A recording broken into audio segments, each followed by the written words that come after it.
ఈ జైలు గోడలు, ఈ ఉరికంబం, ఈ ప్లేటు, ఈ తిండి ఒక విచిత్రమైన కథకు ఆధారంగా ఉన్నాయి కదా.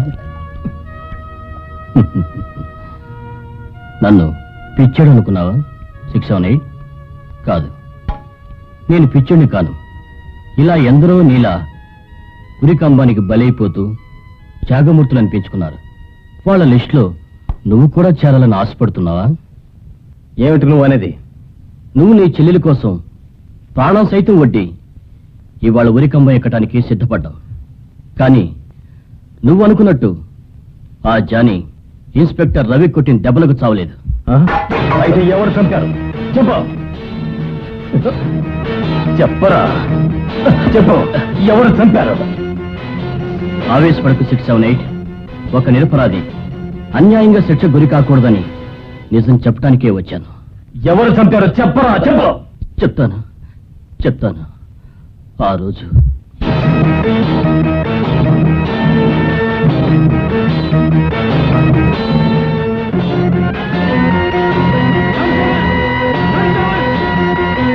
అని నేను కేక వేశాను. అదే సమయానికి సరిగ్గా సైరన్ మోగింది. ఆ శబ్దంలో నా కేకలు ఎవరికీ వినపడలేదు. తర్వాత జానీని హాస్పిటల్లో చేర్చారు. నాకు శిక్ష విధించి సెంట్రల్ జైల్లో వేశారు. నిజాన్ని నీకు తెలియజేయాలన్నా నువ్వు ఇన్నాళ్ళ కనపడ్డావు. మీరు నాకెంతో ఉపకారం చేశారు. ఈ సహాయాన్ని జన్మలో మర్చిపోలేను.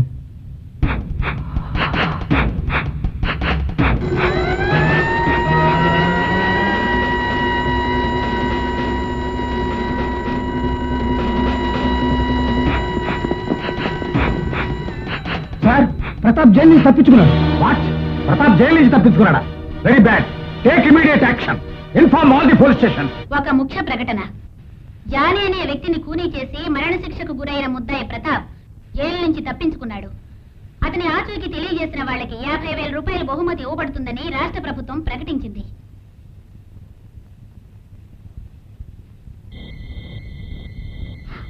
అన్నయ్య,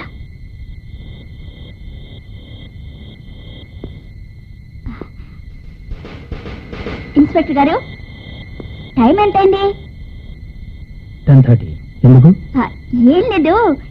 ఎందుకు?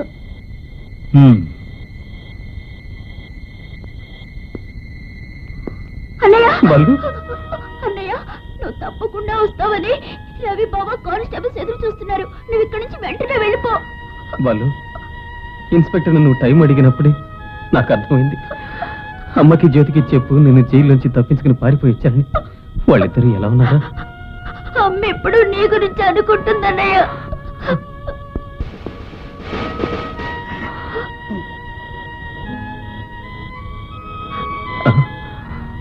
బాలు, నువ్వు వెళ్ళు, నేను వెళ్ళొస్తానా? అన్నయ్య, వెళ్ళు.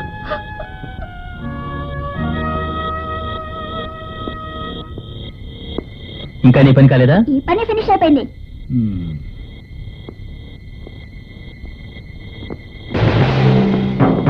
ఇన్స్పెక్టర్, ప్రతాప్ ఎంత ఆలస్యమైనా ఇంటికి ఖచ్చితంగా వస్తాడు.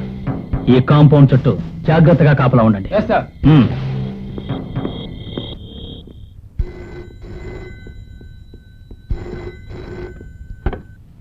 హలో, నేను ప్రతాప్ మాట్లాడుతున్నాను. ప్రతాప్, నువ్వా? ఎక్కడి నుంచి? ఆ సంగతి తర్వాత చెప్తాను కానీ ఇప్పుడు నేను నీతో పర్సనల్ గా అర్జెంట్ మ్యాటర్ మాట్లాడాలి. నువ్వు వెంటనే నందికొండ దగ్గరికి వచ్చేసాయి. తప్పకుండా రావాలి. ఓకే, తప్పకుండా వస్తాను.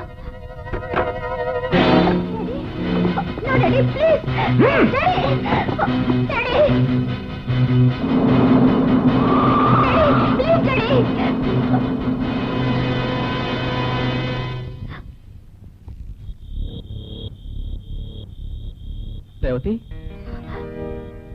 ప్రతాప్, ప్రతాప్, రేవతి,